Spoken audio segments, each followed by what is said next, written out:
Hello and welcome to Grossly Competent, the learning, development, and adulting podcast that doesn't claim to be pretty. No, we won't. But we will happily pretend to be slightly competent. I'm your host, Steve Council, and I'm joined by my co-host, the man who most notably, recently, beat out staring at the sun as a way to ruin your eyesight, Mr. Patrick Ayleshire. How did you know? Did I tell you that story? That did happen. It was in the news. Oh. Well, as Steve graciously said, I'm Patrick. That's Steve. Let's manage expectations accordingly. And those expectations better be pretty low.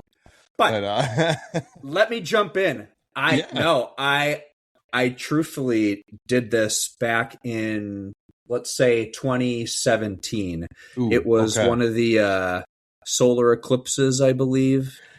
Oh boy! They just had one this last year, right? Yes, that was the sounds big one. accurate. Yeah. And I used the glasses, and it was awesome. Yeah.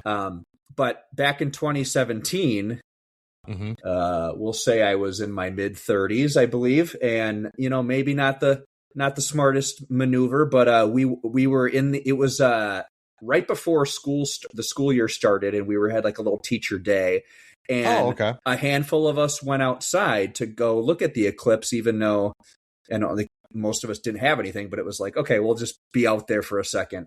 And it was like, don't look up. And two of us, myself and one other teacher, were like, just a quick peek. Bad idea, Steve. Bad idea, because why? What happened? About an hour later, my eyes were not feeling great. It felt like I had a little. It was like I described it as like a sunburn of the eyeball, and really? Really. And I remember texting my coworker later that afternoon, and I was at home now, and I was like, I'm kind of freaking out here. She's like, your eyes hurt too? I was like, yeah, I think we're going blind. And I had a little bit of a panic for like a couple hours, and then I had to Google stuff, and it was like, well, yeah, you did some damage. But it was described as like a very minor sunburn of the eye. And I woke up the next day, I felt fine. But it's highly, highly don't recommend doing that. That was not a good idea. Even the 2 seconds that I was shielding my eyes looking at it, it's true what they say. Don't do that. And why do I sometimes forget that we're recording and the whole world can hear this. And I was going to go on a whole spiel about how we've got a bunch of great things to talk about. And I do love the fact that we talk about this podcast as a learning and development and adulting. And you're like, nope, none of those are going to apply to this. Hold my NA. I got this. Steve, and that's one reason I quit drinking. No, because I used to get wasted and stare at the sun. No. I was just thinking as you were telling that story, I did not know that was the symptom from looking at an eclipse. Like, oh, you feel like your eyes have a sunburn. I don't even know what that would feel like. And as I was thinking to myself, gosh, I've never heard that. That's because I don't know anyone that deliberately goes, I got this.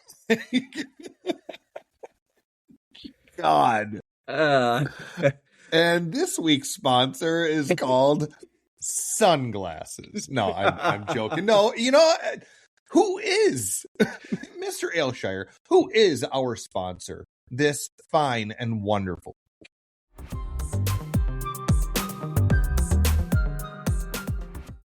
This week, we are sponsored by Standing Up Too Fast and Staring at the Sun in an Eclipse. The moment your body briefly turns the lights off. Standing up too fast. What? Available to adults 30 plus with side effects including dizziness and quiet reflection. Standing up too fast. Sit with that. Oh, that is solid. Okay, I really like that. That's a good little catch at the end there. Thanks, standing up too fast. Oh, I'm sorry. I'm still not over staring at a solar eclipse. My God. Oh, okay. All right. You got some editing to do, apparently. Because nobody wants to listen to me wheeze through all this laughing. My God. I do. Seriously, thank you, standing up too fast. Do you suffer from that as being a 30-plus-year-old individual? I do if I don't have like any food in my system, where I've noticed I've been. It's not very often, but I think in the past where I was maybe working so hard, I forgot to eat breakfast. And then you stand up from your chair. I don't know. Have you had that before? I know it's a thing, but yeah. My wife gets it all the time. I don't. I mean, I'm not gonna say I've never ever had that. I think that's ridiculous. But just like as a normal, I'm now over 40, so stuff just randomly hurts for the fun of it. No, that's where the hell is some? Here we go. That's me knocking on wood. Because I don't need to tempt those fates. I say that because I want to say it was about 2 months ago or something like that. I just on a whim, as my daughter was getting ready to go to bed, she is 6, and she soaking wet weighs all of 50 pounds. Like she's this dinky little thing. And I decided, you know what, I'm going to be, the big dad. And I lift her up, I put her on my shoulders, and I walk her to a room. And as I'm trying to lift her back off of my shoulders to put her into her bed, I feel tug right by my shoulder. I was like, ooh, that's not going to end well. And I got her in bed, and I thought, like, actually, maybe it's okay. No. It was sore. Like, I almost couldn't move my neck for like 3 weeks. It sucked so hard. Every single spot I slept in. That specific night, I ended up sleeping on the couch, sitting up like a psychopath, because I'm like, I can't lay down. Yeah. So, hey, folks out there, although I don't get standing up too fast, I got lift my arm incorrectly. So I guess we can't all be winners like me. Do you ever have to brace yourself when you sneeze? Because I get worried about like throwing my back out. Oh my gosh. This is such a crappy thing to admit. You know, like how things sometimes come in threes. Like, I feel like I sneeze in threes. Okay. I don't know. It's like 1, 2, 3. It's always the first sneeze, fine. Second sneeze, I'm like, oh God, please don't be a third one. Because every third one I do, every time since like the last 2-3 years, I will feel this shooting pain go right down my neck and spine. I'm like, that was fun. Oh boy, I sneezed hard. That's cool. That's a real treat. So everybody out there that's younger than Patrick and I, look at what you get to look forward to. You get to look forward to staring at a solar eclipse. You get to Oh no, that was voluntary. I'm sorry. My fault. Dude, what? Surely you can't have any more stories that would embarrass you. No. Not this week. But I do have a quick, before we get started in our topipic. I do have a quick follow-up to the bathroom, locked in the bathroom episode. Wait. And did you get locked in another bathroom? No, but someone else got locked in a bathroom, and I want to share that. It's not that uncommon, Steve. No, yeah, you're right. It happens all the time. It's an epidemic. It is. So I'd like to share something with you, Steve. I was on the interwebs, as you might be aware of, the Facebook.com. The good thing about the internet is that you can believe everything on it. Yeah, that's what Abraham Lincoln said. Abraham Lincoln said, "Don't believe everything you read on the internet." And yes, smart guy. This is a truth bomb. I was scrolling through my book face the other day, and Facebook now is just basically all ads and Instagram, right? They want you to like follow along on pages or whatever. But I must have clicked on this at some point or read something because it pops up every now and then. But it's like the dispatch for Waukesha County. They like post updates when there's like car accident at so and so, fire at this thing, blah blah blah.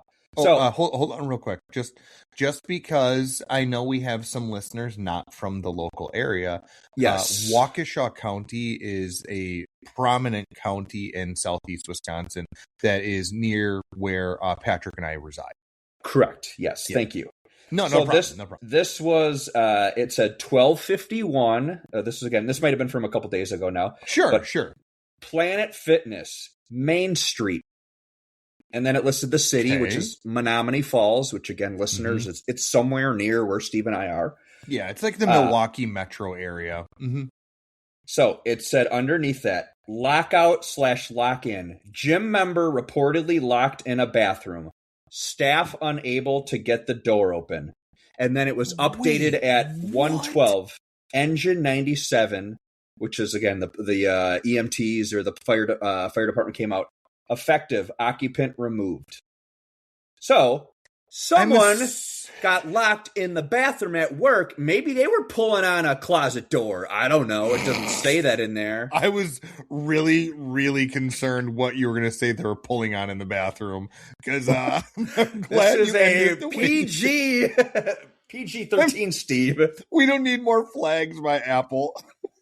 Okay, so You went there. Okay. You went there. Well, come on.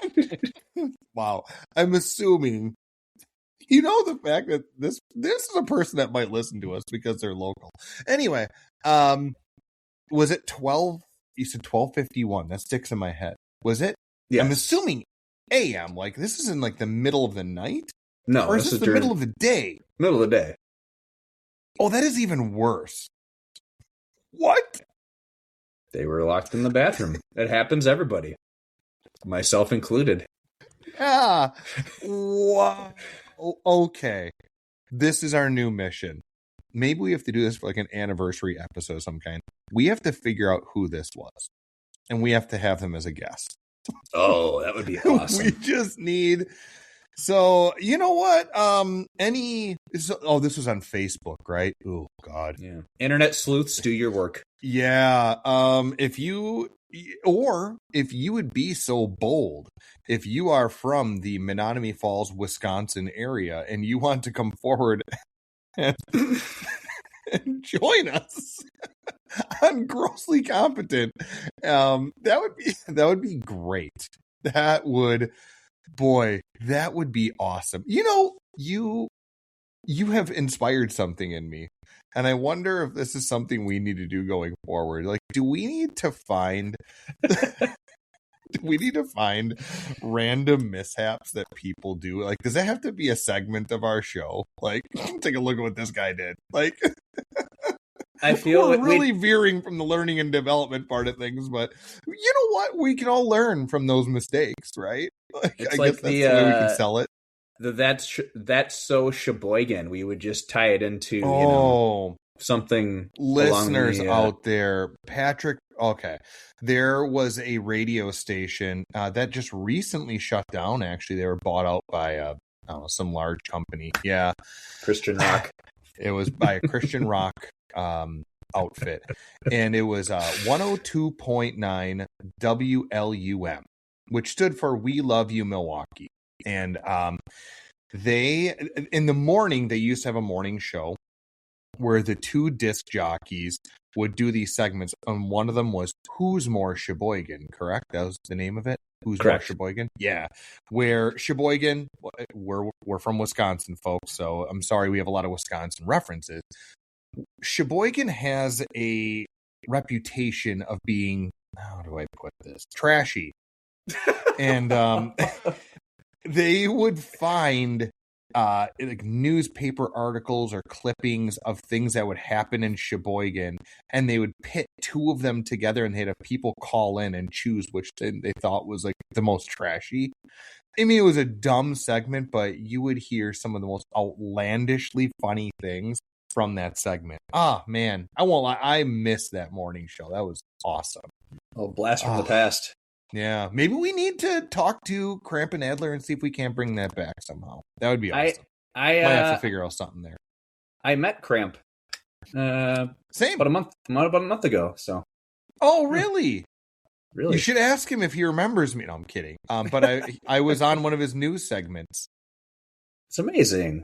Yeah. See, it's a small world, man. Small world. He was a long time ago. He was a disc jockey for a competing radio station. Sure. And he was the night shift guy. And he would play mandatory Metallica, which I was always all about. The disc jockeys in the morning on that specific station every year they would come out with an album of like bits from their show, and like all the proceeds would go towards like the Hunger Task Force or something like that. Yeah.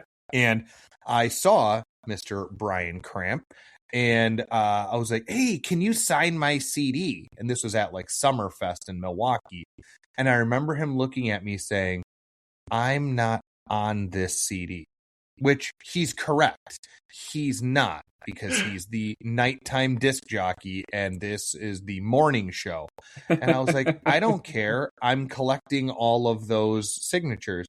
So I, in my possession right now, have a Brian Cramp signed CD that says I'm not on this CD. So there you go. Brian Cramp, I know you're listening. Here we go. I got you. So you're all good.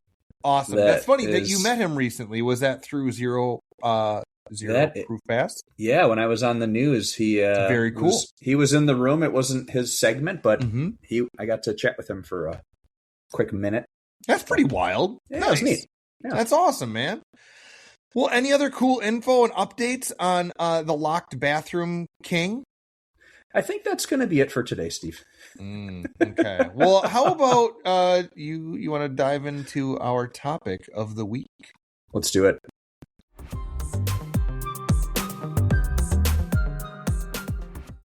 Well, Patrick, in the spirit of all things Valentine's, I thought it'd be a great idea to chat a little bit about Kiss, not the awesome band, or something that I never did as a growing up young adolescent until I was well over 18.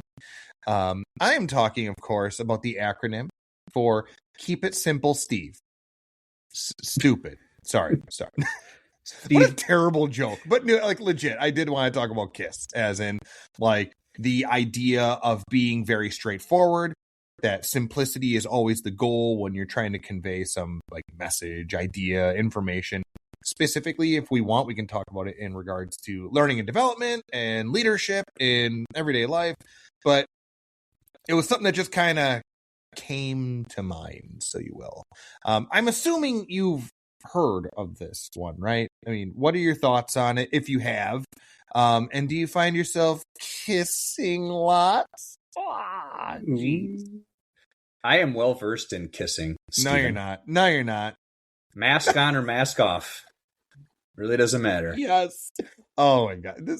Are we really going to do puns on kissing this whole time? Because I sure hope so. I hope so. I interrupted you. I'm sorry, man. Continue. At work, there is lots of kissing. We want to work. We want to work smarter, not harder. Yeah. And we want to rock and roll all night. And party every day? Every day. Every day. Okay.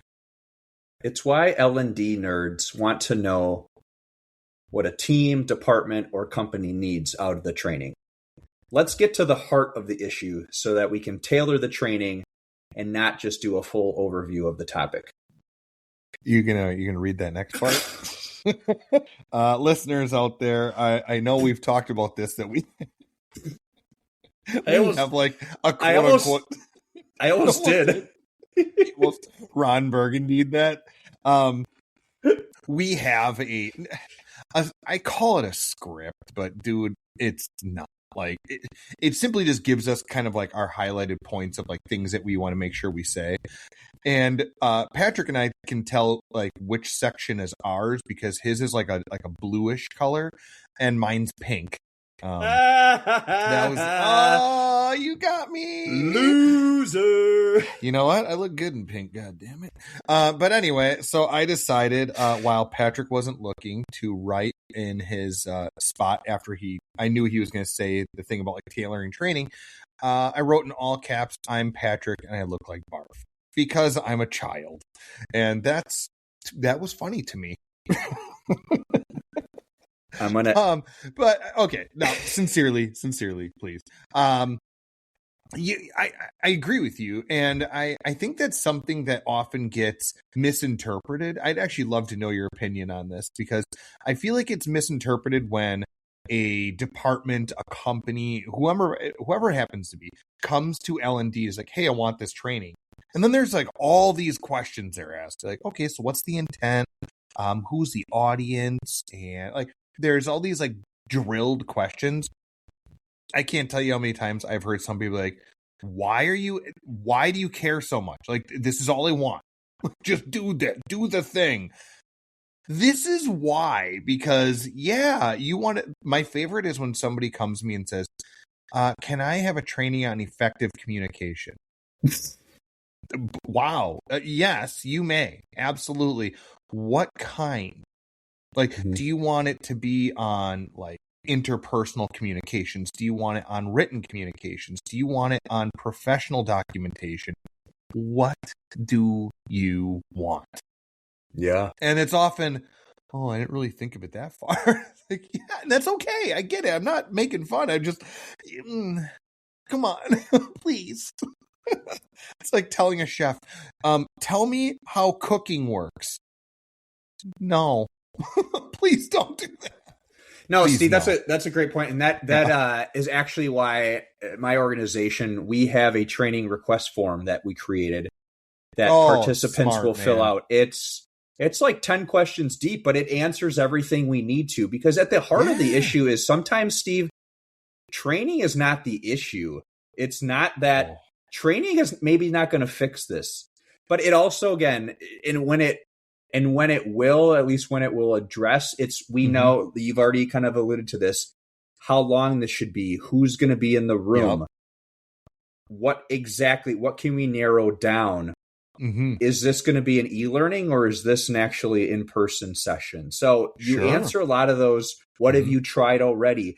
Does this course exist in our catalog, or are we going to be creating something brand new?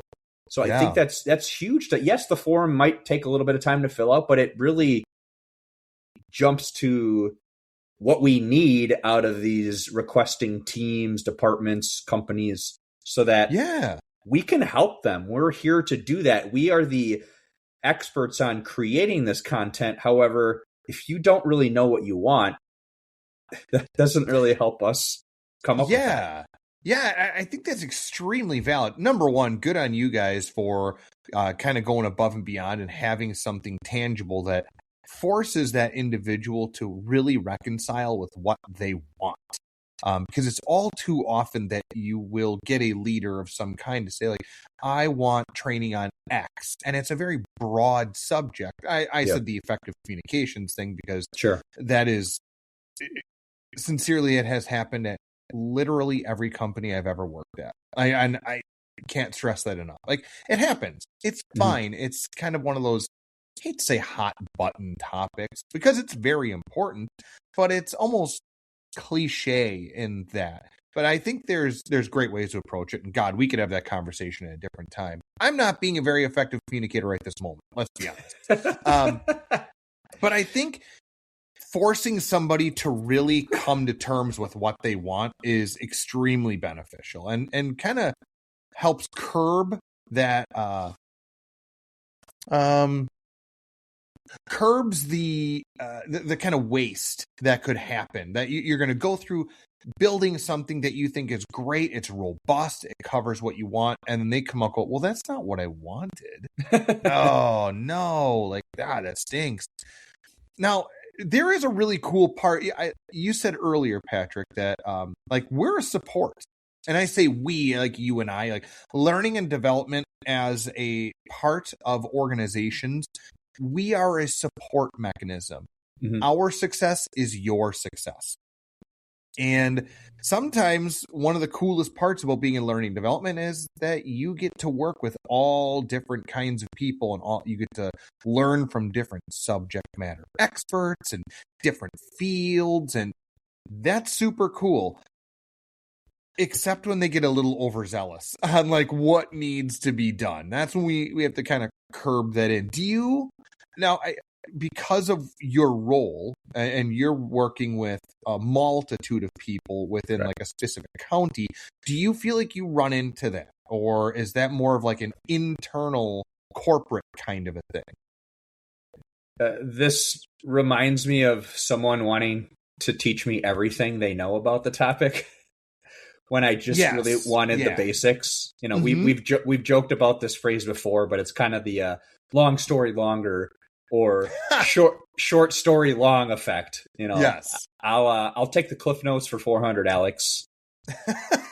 But to answer your question, though, I think, I mean, because I'm on the facilitator side of it, where when I kind of like turn around to being in the classroom itself, I've gone to trainings where it's like, I you don't have to, teach me the whole book. Like I would I would prefer chapter 1 just to start, so and I, as a facilitator, I want to make sure that I'm doing that.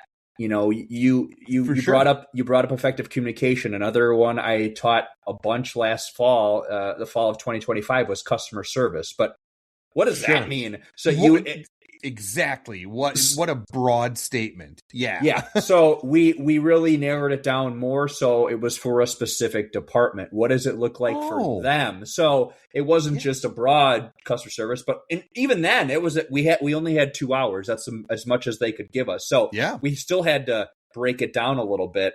Mm-hmm. It's the which I think this probably started on maybe Reddit, but the TLDR, right? So I want to make sure I come back to your obvious point, but I have a little bit of a question for you on TLDR. Yeah. This recently came up.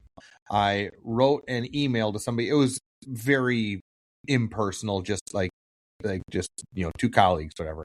And I wrote this stuff, and at the very end, I wrote TLDR, and just like, you guys did a really great job. You should be proud of the things that you're doing. Like, just very simple. It was a nice, concise way of me saying, like, great job, And one of the recipients wrote me back and said, I thought the TLDR was supposed to go at the beginning so I don't have to read the whole thing.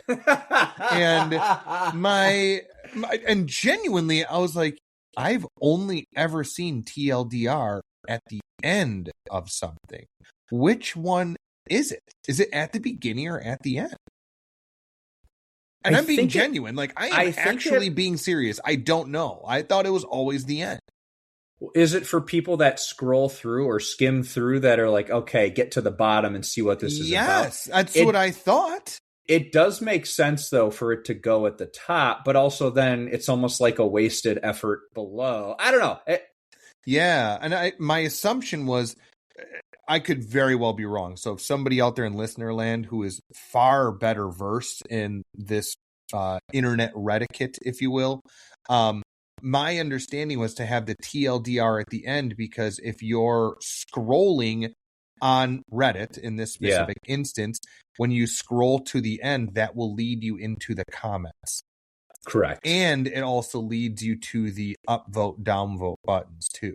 I think on Reddit, I've only seen it at the bottom, which is that's where I first learned about it years ago with the acronym. So, and that's where I learned about it. I was like, oh, that's super clever, and I love that. I did use it on a text message once in my family chain, and it was maybe not in great taste, but it was someone had messaged. It was a very long text message, and I think it came with a very long video to watch. And oh boy, I just gave the old TLDR, and it didn't go over very well. But TLDR, I'm a dick. Yeah. I was probably in some sort of mood, and I was like, just tell me what you want me to listen here, to read or hear. Well, look at me throw stones in my glass house, because I've never ever been snarky in any form or any way. I imagine. Yes. I like that you kind of did the callback to long story longer. Yeah, man. Interestingly, just kind of hearing your story and just how all these kind of pieces come together, it reminds me of probably the best instance I have of like keeping it simple and just getting to the point. And that is, and it wasn't even in like an actual facilitation. I was at a casino. Like, and folks out there, I'm not really a gambler. Like, my gambling, quote unquote, is playing fantasy football and sucking at it. Like, that's my gambling. I was gonna say leaving the house without your mask. That, of course, and doing that too. But I thought that was just inherently obvious. Okay. No, this would have been, gosh, I don't know. Let's just call it like 8 years ago. Legitimately, I was with my wife and my mother-in-law. We went to a casino in a different state, and my wife is a big slots player. So is my mother-in-law. And it was around my wife's birthday. So I gave her money to go run off and play. I had like $40 on me. I went and bought a drink. And then I just kind of putzed around, just wandering around, waiting for them to blow the money I just gave them. Okay? And I don't know about you, but I feel like every time I see a movie and craps is in it, it always looks like so fun. Like, it's just like so romanticized. Like, people are always like, wow, like having an awesome time. And this was not that kind of a casino. Like, this was a small scale casino, whatever. But I happened to just, I'm like, oh, this is the craps table. And I just sat there, watched. There was one guy playing, and there was like 4 or 5 attendants. And one of the attendants walked up to me, was like, hey, do you want to play? I'm like, dude, I got a level. I don't even know how to play. And he's like, what a great time to learn. There's like nobody here. Why don't we teach you? Sure. What's it going to hurt for you to teach me how to play? And he just taught me like the most fundamental parts. Like, you see these numbers, you bet on them, and somebody rolls the dice, excuse me. And as long as a 7 doesn't roll and you get your number hit, you win that money. Like, oh, okay, that seems easy. And yes, there are more complex things you can do, but he just taught me the very fundamental basics. So I was like, okay, I have $20. What the hell? I ended up, surprisingly, leaving with enough money to cover my drinks, what my wife lost, and what my mother-in-law lost, just by me being like, I'm gonna bet on 8, like whatever. Like, I didn't know. And they're laughing. They're like, oh, beginner's luck. You're right, beginner's luck, it's great. But I really appreciate that he didn't get into this like minutia of like, well, you can do this one right here. No, he just kept it super simple. And truth be told, it's still the same way I play, just super simple. I don't get into the weeds, but it's helpful. Like, you have to realize that was 8 years ago. I still remember those little fundamental details. That was enough for me to walk away. And like, I feel like that's what learning and development should be. Like those tidbits, something simple that somebody can take and go, oh, that's fascinating, and walk away with it. And then hopefully 5, 6, 7 years down the road, they're like, oh yeah, that came in handy. That was kind of cool. I don't know. No, you hit the nail on the head there with as far as the takeaways. So thinking about what does a training what's an ideal training look like? Yeah. Again, it depends on what the topic and how thorough you're getting, but a lot of times it's okay, let's go through the basics here. If it's not a strategic plan of some sorts, but let's get these attendees not only participating, have those small group discussions that we talked about, being able to share their own views about what they go through on a day-to-day basis. What are their concerns? What are their questions? Answering that, but then really those make it tangible. Have those walkaways. Have that the takeaway, whether it's a template of sorts or it's a journal prompt to answer, some things to talk about at a meeting, a daily briefing or meeting, whatever that would be. I think that's really important to to have for your participants, which again, and it ties into those things that you learned way back when, just the simplicity. Again, that when you were telling that story, I was thinking back to the adult ice skating lessons I took a couple years ago. Oh yeah, I remember you talking about that. Yeah, just like, okay, here's 6 weeks of, hour-long sessions, 45 minutes, whatever they were, just the basics to get started. I wasn't looking to join the local hockey team. I just wanted to be able to stand up and not look like a total D-bag while I was, exactly.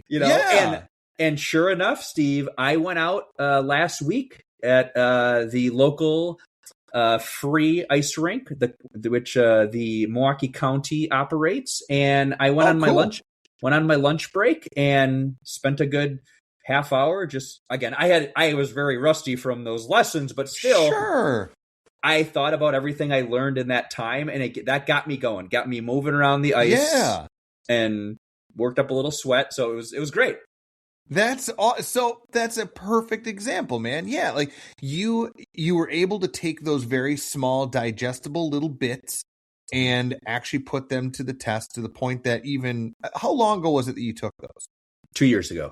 Okay, so 2 years is 2 years, man. Like the fact that you still remembered the lessons, like the crux of what they were trying to train you, and you were able to implement on that. Hell yeah. Which one's better, doing that or them just telling you, or like getting into like the weeds on like, well, you can do this specific twist of your ankle and do it, like, what? Yeah. I don't need to know that, man. Like, right. Stop no. It. Yeah, that's wow. That's super awesome. Like, yeah, I love that style of education. And what I find fascinating, I mean, yes, yours were lessons, like that is meant to be an educational atmosphere. But in the case of my buddy in Dubuque, who taught me how to play craps at a casino, that's not exactly an educational atmosphere. And I still remember like some of those, their pieces, and some things I'm rusty on. Like I'm that guy that casinos are probably like, oh, this guy's a patsy. No, I just don't know what I'm doing. And I'm trying my best. Like, I'm not supposed to touch my chips. I'm sorry. I didn't know that. Like, I wouldn't last very long in Vegas or something. I don't know. That's beyond me, man. But, yeah, that's really cool. Seriously, I really appreciate you saying that. That's awesome. I've been to that casino, and I am not going to share the story about that experience because I've already, run myself over a few times today, but I was kicked out of that casino. That'll be for another day. I'm stopping right there. That'll be a teaser. Come back, everybody. Come back for episode 24 through 30. Maybe I'll spill it in the next month and a half. Well, it can't be next episode. No. And we'll talk about why that is. Yeah, shortly. You are right. I guess if I'm going to try to maybe put a bow on this to some degree, I certainly understand when you talk to a subject matter expert that really is passionate about that expert or that subject that they're an expert of. You want to talk about it. Like you want to, this part's super important too, and blah, blah, blah, blah, blah. But if you're just starting, dude, start with the basics. Please start with the basics. I really like once again, another Reddit, acronym, and that is ELI5, as in explain like I'm 5. And although maybe you don't want to go that low to the ground with it, but for any of you out there that are either in learning and development, or you work with people where communication is a big part of what you do, and you want to just convey a message as simply as possible, seriously try it. You will be impressed at how difficult it actually is, because you have such a huge amount of information and you're trying to distill it in the most finest, purest sense. It's a lot easier said than done, I will tell you. So I would task you to try to do that. You know what I love that you would just bring that up, got me thinking about because this is how our brains work. We start hearing someone's going to share something else, and it's like, oh, that reminds me of that time. Yeah. When you've done, I know you've done this because most L&D professionals have, when you're training on a specific topic, and maybe it is a little bit more thorough than your basics, but you do an activity where you flip it around and say, okay, we've got, let's say 5 different type of learning styles. Sure. You make them do the research on it and then present back. Oh, and yeah. Sure. Yeah. So they then get a feel for how difficult it is to stand up and talk about something, even that might be simplistic, even if they have their notes in front of them, that it's not so easy. And so I just thought about that like a good practice of, hey, this is why sometimes we do KISS. We keep it simple because when you get into that, you get into the weeds a little bit, it can be a little challenging. You know, it's kind of interesting. Let's see what's here. It would have been last week. Yes, last week I started on our second leg of a leadership development program that I'm currently implementing at the organization I'm with. And this is on conflict management, which I know you and I want to talk about sometime down the future here. And specifically, I refer to the Thomas Kilmann conflict mode instrument because I am a certified TKI specialist. Thank you very much. Hold your applause. And I was going over the 5 different modes of conflict that the TKI represents.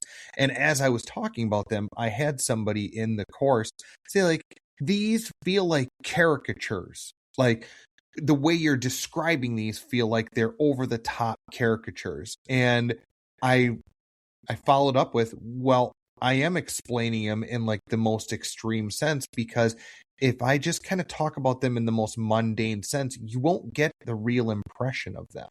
And it was kind of an interesting thing. Like, they were wanting more, but in order for me to convey what I needed to, I had to simplify it, like as root as I possibly could. It was just a very interesting dynamic that you just reminded me of it when you have folks that need to convey that message, and sometimes they go overboard. I was getting it in the alternative where I was trying to give a simplified overview of these things. And he's like, but this seems too simple. Well, that's because it is. Like, I'm making this like very childishly simplistic. But we had a good laugh about it and had some fun, but just kind of interesting that you have to try to cater to your audience as best you can. Their strengths, of course, the more your audience knows, the more complex you can get too. So that simplicity is all dependent on the audience themselves too. If you're dealing with a group of neurosurgeons, you don't have to start with the fundamentals. You can kind of jump in to a level that you think that they're all going to be familiar with too. So just being aware of what your audience knows too is huge. That goes, that reminds me of the customer service training. I did, I think, 9 sessions to these different groups. Yeah. And it was a lot of some of the basics, but they were good refreshers that were needed. Yeah. And so I had 2 people in those 9 sessions say, this kind of seems like common sense. And I said, you're absolutely right, but there's also a reason we're doing this. Yeah. That's a great way to quell that, because sometimes you'll get individuals in those audiences like, dude, why are we covering this? This is so obvious. That's a great response to just kind of put them in check to say, you're not wrong. Well, maybe it's obvious for you, but maybe not for others. And that's okay. Yeah, that's all right. Want a cookie? Yeah, but it's true. It happens. I know I've certainly been that guy in the audience, like, what are we doing here? And I have to remind myself, you know what, just because I know this doesn't mean others do. And maybe instead of being a barrier, I can be a boon. I can help as best I can. Maybe the person next to me doesn't know this as well, so I can help them. Who knows? That's fine.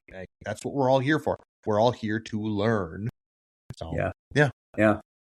And kind of getting to the point of, is that something that we've had to do as far as just to kind of go back to your explain it like I'm 5 point. And Yeah. that is the truth. I think, I don't want to speak for you, Steve, but I'm relatively long-winded at times.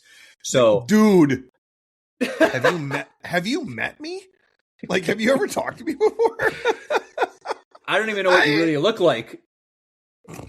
Man, I am not throwing stones in my glass house, brother. So I am obviously, I'm being long-winded in this response, for crying out loud.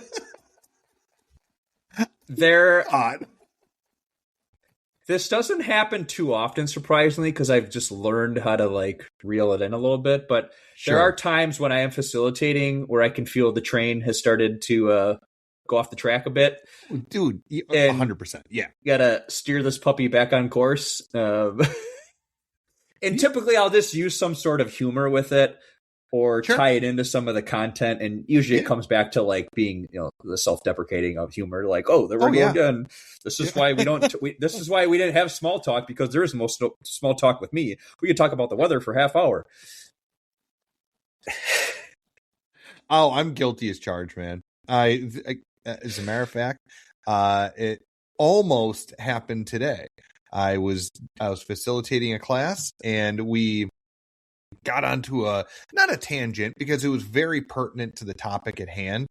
And there was a moment where I'm like, okay, we got to circle back here. And then I actually had to stop and just like, okay, just give me a second. I need to make sure I kind of remember where we are and what the next topic is that I need to cover. So there was like a good 5 seconds of me just kind of reviewing in my head. Talk about this. We're on this. Oh, good. This is where we're at. And sincerely, not a single person in the group, like, they didn't complain. They were like, hey, all good. Like, this is fine. It's okay to do that, guys. Like, you don't need to fill the dead air all the time. You can take those moments. Just be aware of what you are doing in that moment. Just tell people what you're doing, so it doesn't look like you're glitching in real time. Like, please.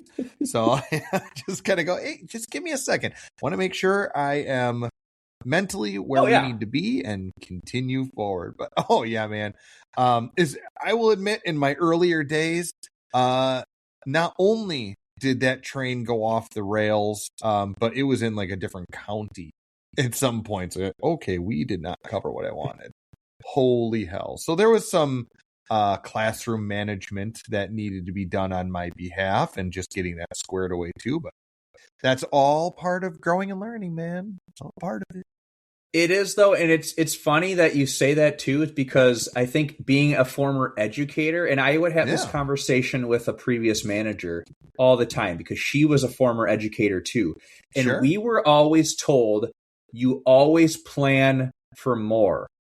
Right. But like, as a teacher, because it's always like, okay, we didn't get to this, we're going to roll it over to tomorrow. But you have that plan. But you never wanted to leave the kids, whether they're adult students or adolescents or whatever, children, you didn't want to have nothing to say, to do. So that was something I had to maybe a little bit more get better at with classroom management, was when I was teaching adults in learning development. Is okay, yes, I need to plan for more, but also don't go overboard. It's better to actually be a little closer to having it right where you want to, versus, because even again, we talked about this, if you let out a little bit early, okay, but you also can, the timing. I'm just going to let them talk a little bit more in this group, or let them explain a little bit more, versus just having way too much stuff. Exactly. And this full circle ties in with that, keeping it simple. And I appreciate you saying that about like just the differential between whether it's children, adolescents, compared to adult learners. Adult learners have a heck of a lot more to say typically, and they got stuff to do. They don't want your riff-raffy stuff. They cut to the chase, man. What do you need? I'm going to use my experience to help me just retain this info, and then I want to get out of this room. And if you're just going to rant on and on and on, you're going to lose them. They're going to be annoyed. And it's a really interesting thing. And that is, I fully admit, that was something I struggled with in the beginning. was having too much information. So, and then you do the worst thing possible. And especially if like you're using like a PowerPoint, then you start hammering through the last slides. Yeah. And it's like, oh, we don't have to worry about that one. Click, click, click, click, click. And it's like, boy, you want to show how uncredible you are? Do that. Mm-hmm. Like, do that. You will. Your reputation's going to be in the dumps for a little bit there. Yeah, it's rough, but you learn. Sure. You learn. Yeah. It's okay. So be it.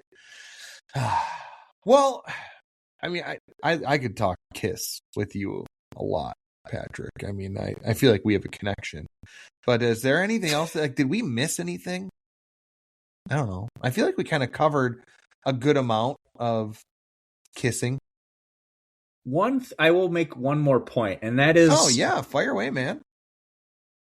We talked about kind of the tangibles, right? But yeah, I think you can get more specific and say, okay, what's something you're going to do in the next... We talked about the takeaways, but what's something you're going to do in the next 24 to 48 hours to apply what you've learned? Nothing. Oh, you were like hypothetically saying to them. God, no, I'm kidding. I'm being an ass. But yes, giving them something to apply immediately will help with that retention. Hell yeah, man. Yeah. Do you have like a tried and true? Do you do the 24-hour kind of thing, or is it 48 or within the week? What's your go-to? Yeah, I would say just something I think in the next, I'd say like week as far as the work, so that I think fair. That you go any longer than that kind of you forget, but I think it's making a note of, you gave them the handouts, you gave them whatever, it's a slide deck, whatever it is, something that they can refer back to. Mm-hmm. I think that's, that's why you do the evals right away, so that you have that data. That's not something, because they're going to forget. Sure. Interestingly, there's something I just recently started, and I'm curious if you've heard of doing this too. If I can find the article I was reading about it, I will send it and I'll put it in the show notes or whatever. And that was, how at the end of a session, you might have like, I'll give an example. Last month, I did a session on 5 competencies of leadership. And I ended with 3 questions for the audience. And one was like, my greatest competency or like my greatest strength is ... My, what was the second one? It was like, my area of improvement is ...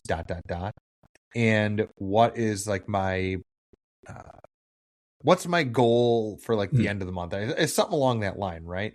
And it was funny because when I had it up on the screen, I saw a bunch of people grab their pens about to start writing. I said, no. You have this in your packet. Take 24 to 48 hours and then answer. And the reason behind that is because you allow them time to kind of like that seed to germinate of what they learned, and whatever they write down is definitively what really reached out to them, because it's a thing that they recall the fastest. And I was like, that's a really interesting idea. Because I'm used to saying like, okay, I have it up on the screen, fill it out now. But this kind of helps prolong the learning a bit more and makes it more reflective. So I had them do that, take about 24 to 48 hours, fill it out then, and then we were going to revisit it. And so far, it's been pretty interesting. Have you heard of doing it that way? I have. I like that. I like that approach. I think that definitely. I think you keep it within those. It was my first. Yeah, I 24 to 40 hours. Yeah, I mean, sometimes it's just depending on with my organization. That's just when they get it. If we don't have it. Oh, sure. So okay. we have gone away from paper evals, so we do everything digitally. Sure. And if a group that we're training doesn't have access to their own devices, for example, they don't have a work phone, then they can't scan the QR code, so we have to email it to them. And sometimes it's passing. The link's going to come from a business partner or someone else. It doesn't come from us directly. So that's where we end up getting that 24 to 48. So it doesn't always have to be like right at the moment. Yeah. It's just that typically you want to have it in those first couple of days so that the information, Yeah. But, oh, that's cool. Well, yeah. You're ahead of the curve on that one. Yeah, I can't remember. I was reading. I believe it or not, folks, I can read. But I was reading an article on it, and I just really kind of shocked me. I thought, oh, well, what the hell? I'll give it a whirl. And so far, it's been interesting to hear the results because they do feel more self-reflective compared to just like the right off the cuff. I liked this part. Yeah. No, right. Man, like I want this to be like really genuine. Like what bubbled to the surface immediately when you saw that. So it's been cool so far. I will keep you posted. I have 2 more sessions leading through the end of this month, but I'll let you know what my initial thoughts are on that. Awesome. Like it. Well, Patrick. Yeah. Do you know who we can always count on to kiss? Well, no. How about, do you know who has always helped us keep it simple? Keep it simple, Spinarooski.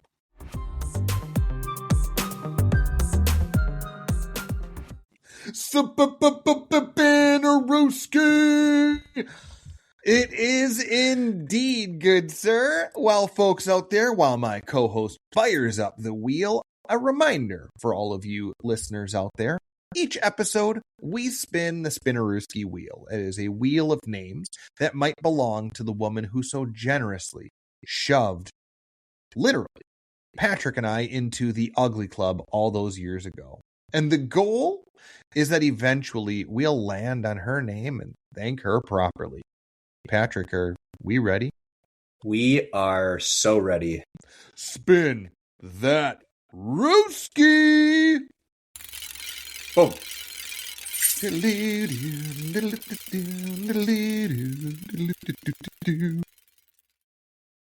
Who is it? Riley. Oh, Riley! Wow, I love that. I could see that being a Riley. That was a I common. could see. Yeah, I'm pretty sure that was a common name in the early to mid 2000s, the aughts, we'll say that, especially in the Pewaukee, Wisconsin boomer area. I think that sounds about right.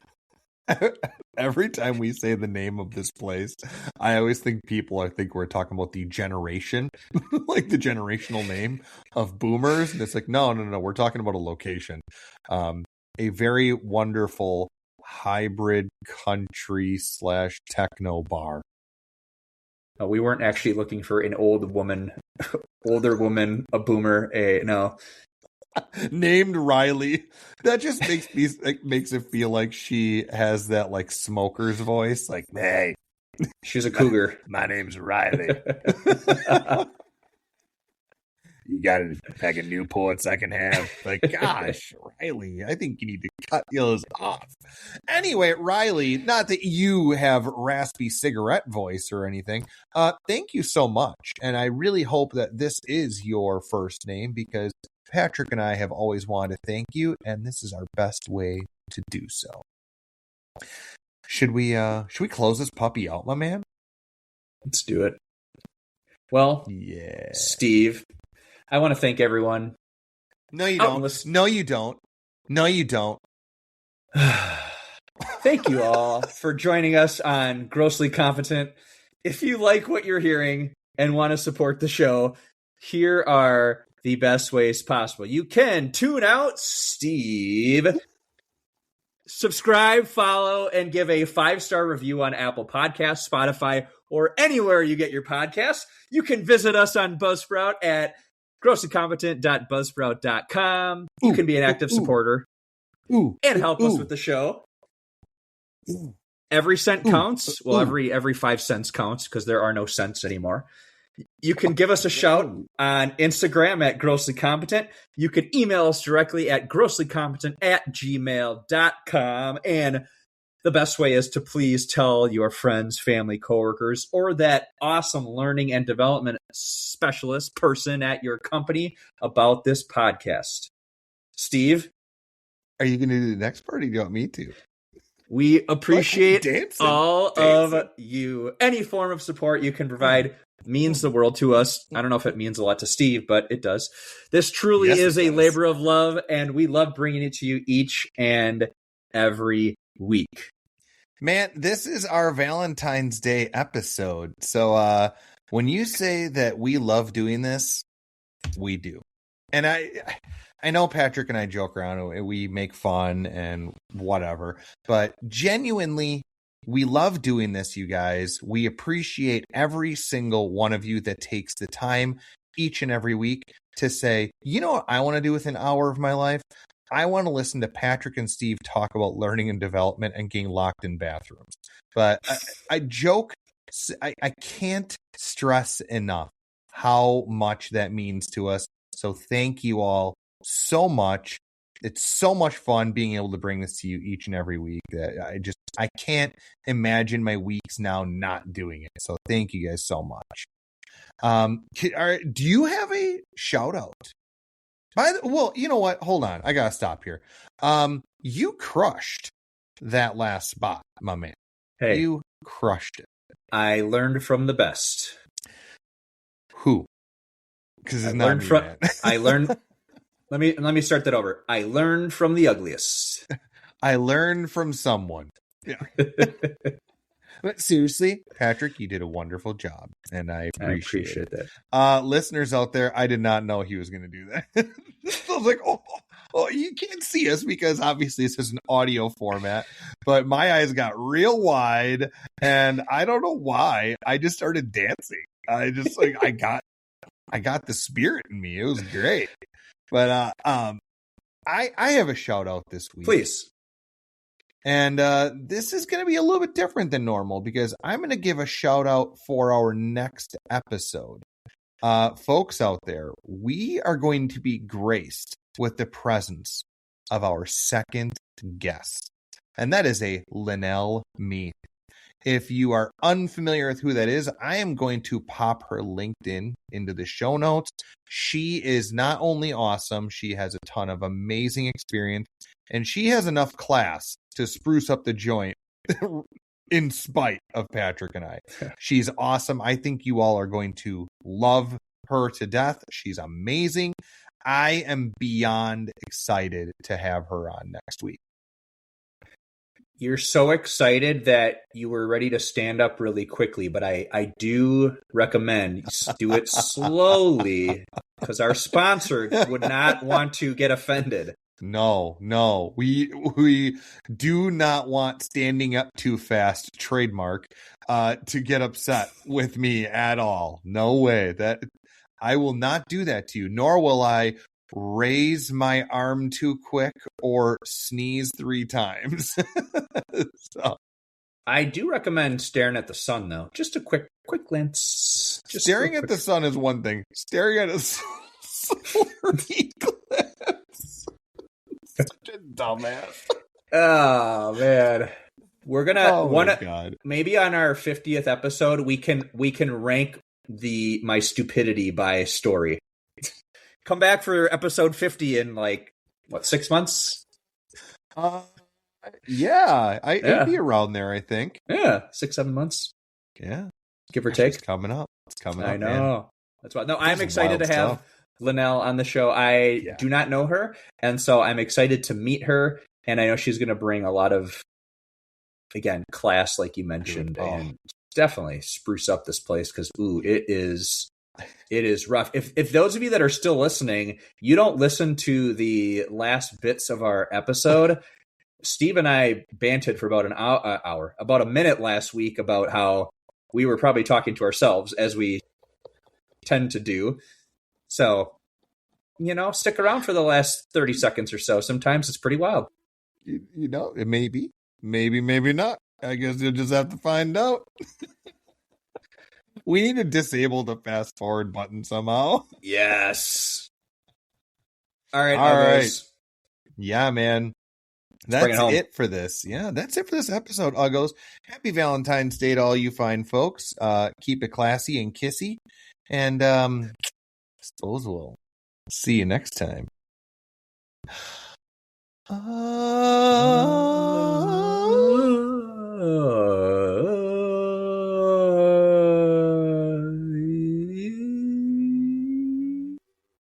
Wow.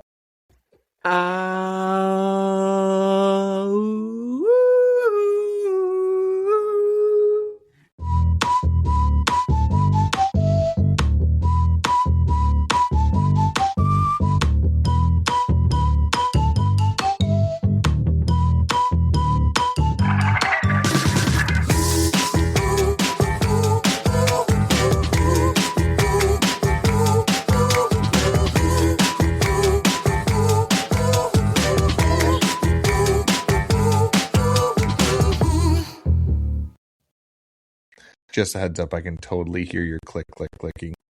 Okay, that's fine. I didn't want you to like look back, or not look back, but listen back and go, oh, I can really hear that. We need your buddy to call it out. Don't hate. I'm not. I think it's great. I'm gonna go blank and then I'll start. Yeah, so that you can edit this out. Got it. Ow now, brown cow. Ow now, brown cow.